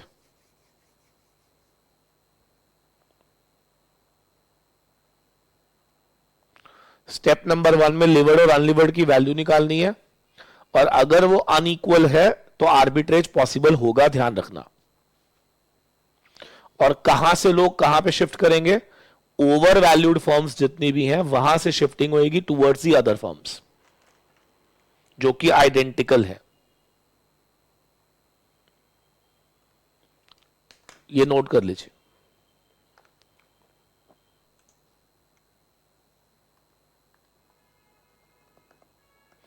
टाइम मैं कंफर्म करूंगा बच्चे। चलिए लिखिए जरा, नेक्स्ट चैप्टर लिखना सबने, डिविडेंड डिसीजन। ठीक है जी, today is last chapter, so I will be finishing off this chapter within next 20 minutes.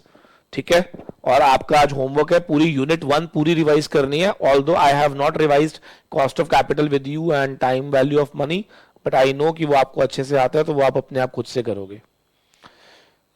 Sir कौन कौन से चैप्टर एसएम में, मैं अभी बता दूंगा आपको ना, मैं व्हाट्सएप पे बता दूंगा आपको। ठीक है, लिखो जरा डिविडेंड डिसीजन। सर इस चैप्टर में आपको क्या सिखाया गया था, फाइंड आउट करो वेदर किसी भी कंपनी के लिए डिविडेंड डिसीजन रेलेवेंट है या इरेलेवेंट है। ठीक है ना, ये हमने पढ़ना था, वेदर डिविडेंड इज रेलेवेंट और इरेलेवेंट। और अगर आपको याद आ रहा हो, to find out whether dividend decision relevant है या इरेलेवेंट, हम लोग क्या करते थे, इफ यू रिमेंबर, तो आपको ये कहा जाता था कि we have different types of approaches with us. ठीक है ना, हमारे पास डिफरेंट टाइप्स ऑफ अप्रोचेस भी थे।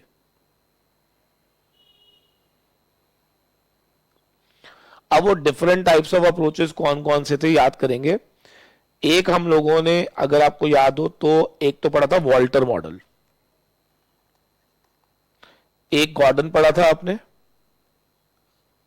ठीक है, एक हमने रेसिडुअल पढ़ा था और एक एमएम पढ़ा था। और अगर आपको याद हो तो according to Walter model dividend decision relevant होता है। ठीक है ना, एंड इफ यू रिमेंबर तो उसने सिंपली क्या कहा था, it affects the market price. कहते हैं वॉल्टर के अकॉर्डिंगली ये रेलेवेंट क्यों था, क्योंकि ये डिसीजन हमारे मार्केट प्राइस पे सीधा सीधा असर करता है। और अगर आपको याद हो तो वॉल्टर में आपने क्या पढ़ा था, वॉल्टर में आपने ये पढ़ा था कि अकॉर्डिंग टू वॉल्टर अगर हमें ये डिसाइड करना है कि हमारा डिविडेंड कितना हमें डिस्ट्रीब्यूट करना है, तो हमें आर और के दोनों को कंपेयर करना होता था। आर था rate of return on investment by the company और के था opportunity cost of equity shareholder. अगर R is more than K, मतलब company is having better options to invest, तो there should be 0% pay out. और अगर R is less than के, तो investors के पास ज्यादा बेटर ऑप्शन है, तो 100% पे आउट होना चाहिए। और अगर ये दोनों इक्वल है तो हम इनडिफरेंट हो जाएंगे, आप जितना मर्जी पे आउट करो कोई फर्क नहीं पड़ेगा। तो ये हमारी पॉलिसी थी अकॉर्डिंग टू वॉल्टर। एंड अपनी इस पॉलिसी को प्रूव करने के लिए आपको याद होगा वॉल्टर ने हमें एक फॉर्मूला भी दिया था, और according to that formula D upon K plus E minus D upon K into R divide by K. ये फॉर्मूला मैंने बहुत अच्छे से डिराइव कराया हुआ है। D stands for dividend per share, K is opportunity cost of equity shareholder, E is EPS, D is DPS, R is the rate of return। ठीक है ना, ये सब आपको याद होगा। D क्या था, DPS, E क्या था, EPS, KE is opportunity cost of shareholders and R is rate of return on investments। ठीक है बेटा, तो ये हमने यूज करके पता लगाया था कि हाउ डज इट वर्क्स। एक छोटा सा क्वेश्चन दूंगा, आपने ट्राई करना है बेटा। बताओ, अगर हमारी केई दिया हुआ है 10% और आर दिया हुआ है 12%, कंपनी का ईपीएस है 20 रुपीज और पे आउट रेशो जो है वो है 30%। पहला स्टेप है P0 निकालो यूजिंग वॉल्टर। ठीक है जी, फिर आपको यह भी सजेस्ट करना है कि क्या ये ऑप्टिमम है या नहीं, और अगर नहीं तो आपके हिसाब से ऑप्टिमम क्या होनी चाहिए थी और उस पर प्राइस क्या होता। तो पहले एक काम करते हैं, यूजिंग द गिवन डाटा हम पहले P0 निकाल देते हैं। तो P0 का formula D upon K E minus D upon K E into R divide by K E, ये फॉर्मूला था मेरा। अब आप ध्यान से देखो, ईपीएस दिया हुआ है 20 रुपए और पे आउट दिया हुआ है 30%। तो कौन बताएगा डीपीएस कितना होगा?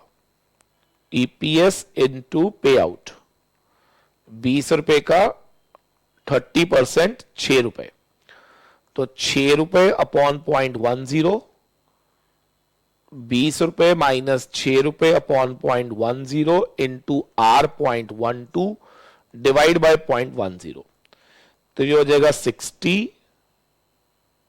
फिर हो जाएगा ये 140 का 12%। चेक करो कितना आ रहा है यार।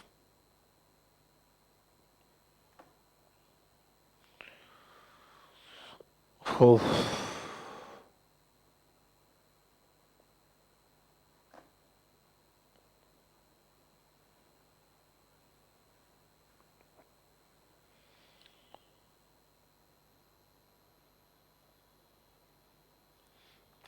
168 आ जाएगा, ठीक है, प्लस 60 कर दीजिएगा, तो ये आपका आंसर आ जाएगा, ठीक है ना। तो 228 आपका आंसर आ गया यहां पर। अच्छा, अब मेरा क्वेश्चन है कि क्या ये ऑप्टिमम है आपके हिसाब से? Of course not. Why? Because Walter ने कहा था कि अगर आर के ई से बड़ा होता है तो 0% पे आउट होना चाहिए था, बट आपने तो पे आउट कितना कर दिया? 30%। तो अगर 0% करते तो आंसर क्या आता वो भी लिख देते हैं। अगर आप 0% लिखते तो डीपीएस कितना आता? 0, ठीक है ना। तो हमारा प्राइस का फॉर्मूला क्या होता? 0 upon 0.10, 20 minus 0 upon 0.10 into 0.12 upon 0.10। तो कौन बताएगा कितना आएगा? If I am not wrong 240 आएगा, 240 रुपए। So what we concluded from here that according to Walter अगर आप फॉलो अप करते तो क्या हमारा मार्केट प्राइस ज्यादा आ सकता था, ठीक है ना। कितना ज्यादा आ सकता था बेटा? Instead of 228 it could be 240। करिए फटाफट से, जल्दी जल्दी करेंगे।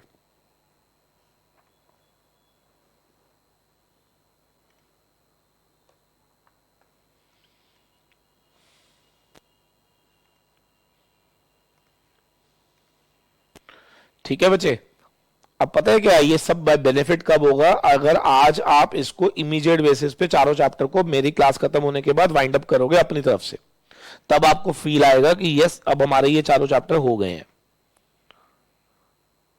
चलिए नेक्स्ट लिखेंगे जरा। नेक्स्ट लिखना सबने। गॉर्डन मॉडल क्या कहता था अगर आपको याद हो तो?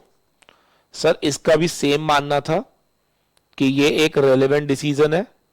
Y? Because it affects the market price. और इसका भी यही मानना था कि हमारी जो डिविडेंड पॉलिसी है वो सेम एज वॉल्टर होनी चाहिए, मीनिंग देयर बाय आर और के आपस में कंपेयर्ड होने चाहिए, and accordingly we will decide कि हमारा पे आउट कैसा होगा। एंड अपनी थ्योरम को प्रूव करने के लिए बस इसने जो फॉर्मूला दिया था वो थोड़ा अलग था। वो क्या था याद करेंगे? E into 1 minus B upon में K E minus B into R. कुछ याद आ रहा है? वेयर बी क्या होता था हमारा? रिटेंशन रेशो, ठीक है ना, और आर क्या होता था? Rate of return on investment. अच्छा, रिटेंशन रेशो कैसे निकालते थे? 1 माइनस पे आउट।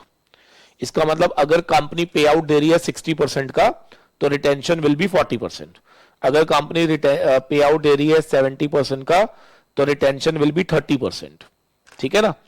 तो इस तरह से था। और इसकी एक एजम्पशन एक्स्ट्रा थी कि के ई हमेशा बी इंटू आर से बड़ा होगा, और बी इंटू आर को अगर आपको याद हो तो हम टेक्निकली ग्रोथ रेट भी बोलते थे,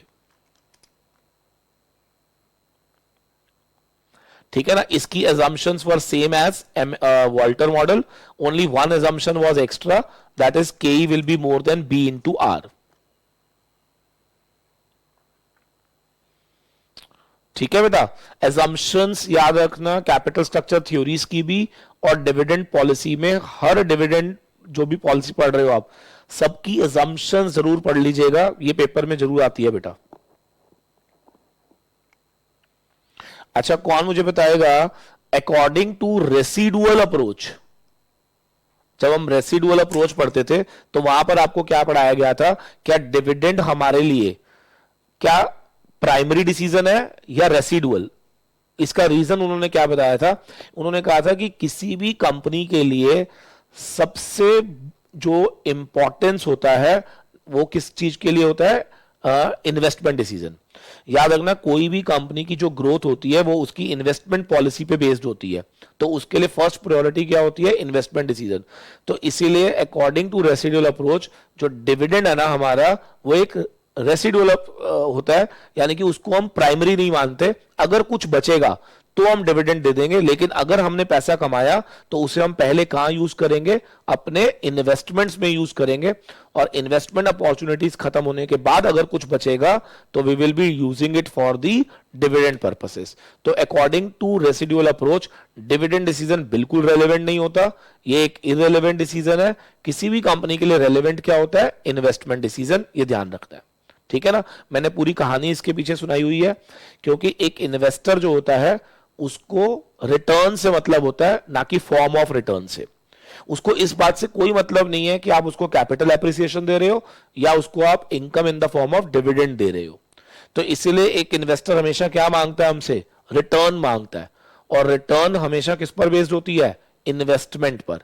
तो इसीलिए कंपनी को फोकस कहां करना चाहिए, इन्वेस्टमेंट पे फोकस करना चाहिए, ना कि डिविडेंड पे। ठीक है ना, चलिए, तो आई एम वेरी श्योर ये हमने पढ़ा था अच्छे से, तो ये भी हमारा थ्योरी में पूछा जाएगा अबाउट रेसिडुअल अप्रोच। ठीक है, एक लास्ट हमने पढ़ा था एमएम, तो ऊपर एक हेडिंग डालेंगे एमएम अप्रोच। एमएम अप्रोच तो कौन बताएगा, according to MM approach, Modigliani Miller approach, हम लोगों ने ये पढ़ा था कि, हाँ जी, कौन बताएगा, P0 into 1 plus KE D1 plus P1। उसने क्या सोच के ये लिखवाया था, जरा मैं आपको पहले याद करा देता हूं। मैंने कहा था कि कोई भी जो इन्वेस्टर होता है, रेसिडुअल में एक क्वेश्चन था कि ऑप्टिमम रेशो क्या होनी चाहिए। ऑप्टिमम तो कुछ भी नहीं है ना इसके अंदर में बच्चे, रेसिडुअल ने सिर्फ ये कहा कि अगर कुछ बचेगा तो मैं दे दूंगा, अगर नहीं बचेगा तो मैं नहीं दूंगा। समझ रहे ना, तो मतलब रेसिडुअल ये कह रहा है कि फर्स्ट प्रायोरिटी मेरी क्या है, इन्वेस्टमेंट। अगर इन्वेस्टमेंट अपॉर्चुनिटी खर्च करने के बाद अगर कुछ पैसा बचता है तो I will give dividend, otherwise I will not give dividend. चलिए, एमएम अप्रोच क्या कह रहा है, जरा ध्यान से सुनेंगे। देखिए, एमएम अप्रोच कह रहा है कि कोई भी पर्सन ना इसमें इंटरेस्टेड होता है, केई में। ठीक है ना, केई में इंटरेस्टेड होता है। अब मान लो कोई शेयर कंपनी का 100 रुपए है और आपने उसको कमिट कर दिया 10% का रिटर्न, तो इसका मतलब ये हो गया एक साल बाद क्या उस इन्वेस्टर को 110 रुपए चाहिए। अब वो 110 रुपए आप किसी भी फॉर्म में दो, चाहे तो आप डिविडेंड की फॉर्म में दो, चाहे आप प्राइस की फॉर्म में दो। अगर मैं ये कहूं कि आफ्टर 1 ईयर प्राइस ही 110 हो चुका है, तो एमएम का मानना था कि डिविडेंड देने की जरूरत नहीं है, क्योंकि हमने कमिट किया था कि हम आपको 110 दे देंगे, और अगर प्राइस 110 हो चुका है तो वहां पर डिविडेंड रेलेवेंट नहीं है। हां, अगर उस दिन प्राइस 108 है तो क्या हमें अपनी कमिटमेंट पूरी करने के लिए क्या इसको 2 रुपए का डिविडेंड दे देना चाहिए। ठीक है ना, तो इसका मतलब डिविडेंड कितना देना चाहिए, क्या ये टोटली डिपेंड करेगा एक तो केई पर, और एक आफ्टर 1 ईयर हमारा प्राइस क्या चल रहा होगा। Accordingly we have to decide कि हमें कितना डिविडेंड देकर अपनी कमिटमेंट्स को पूरा करना है। ठीक है ना, दिस इज एमएम अप्रोच। तो अगर आपको याद हो तो एमएम अप्रोच के अंदर एवरी टाइम वो आपसे P0 पूछता है, तो P0 का फॉर्मूला हमने क्या पढ़ा था, D1 प्लस P1 अपॉन में 1 प्लस KE। ठीक है ना, इस तरह से आप लोगों ने कैलकुलेशन किया था फॉर एमएम अप्रोच। बोलो मेरे बच्चे, ठीक है जी। तो अब मेरे ख्याल से ये सबको समझ आ गया होगा।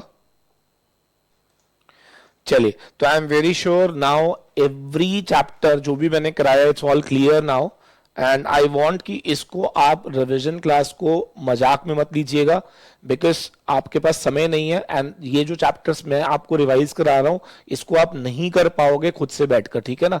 आप फटाफट से मेरी क्लास देखोगे, आपको 50 to 60%, 70% याद आएगा, फिर आप रजिस्टर खोलोगे, एकदम से आप पेस पकड़ लोगे। क्लियर है नहीं? तो इन क्लासेस का ऑब्जेक्टिव है आपको एक बार रिकॉल कराना, और वो तभी बेनिफिट है जब आप धीरे धीरे साथ साथ मेरे पढ़ोगे, बिकॉज पेपर में अब समय नहीं है हमारे पास, तो आपको साथ साथ इसको वाइंड अप करना है। क्लियर है? चलिए, कुछ क्वेश्चंस मैं आपको दे रहा हूं, आप कोशिश करेंगे मुझे कमेंट बॉक्स में आंसर करने की। अगर मैं कहूं कि पीवीआर 60% है, ये वो वाले क्वेश्चन है जिसके अंदर बच्चा फंसता है हमेशा, ठीक है ना। एंड सेल दिया हुआ है 10 लाख रुपए, तो आपको बताना है कॉन्ट्रीब्यूशन कितना होगा, ठीक है। मेरा अगला क्वेश्चन है, अगर ओएल दिया हुआ है 4 टाइम्स, एफएल दिया हुआ है 6 times, what will be your combined leverage, ठीक है। This is my second question. Next question है, इन केस ऑफ, अगर हम अनलिवर्ड फर्म की बात करते हैं, यानी कि देयर इज नो डेट, तो केई, एंड केओ आर दे इक्वल और अनइक्वल, ठीक है ना। इक्वल है तो आप वैसे लिख नहीं, कमेंट नहीं कर पाओगे। आई एम वेरी श्योर आपको पता होना चाहिए कि बोथ आर इक्वल। क्यों इक्वल होते हैं मालूम है ना? बिकॉज जब डेट है ही नहीं तो जो भी हमारी ओवरऑल कॉस्ट है क्या वो ड्यू टू इक्विटी ही होती है? बोलो। ठीक है, ठीक है, ठीक है, ठीक है। चलो अब please please please I am requesting you all, इसको एक बार ही पूरा रिवाइज करो, फिर आई will be coming up with more. और अगर आपको कोई स्पेसिफिक चैप्टर चाहिए तो प्लीज कमेंट बॉक्स पे लिखिएगा, I will try my best कि वो भी मैं आपको प्रोवाइड करूं, ठीक है। Thank you very much, God bless you all, stay tuned, stay blessed.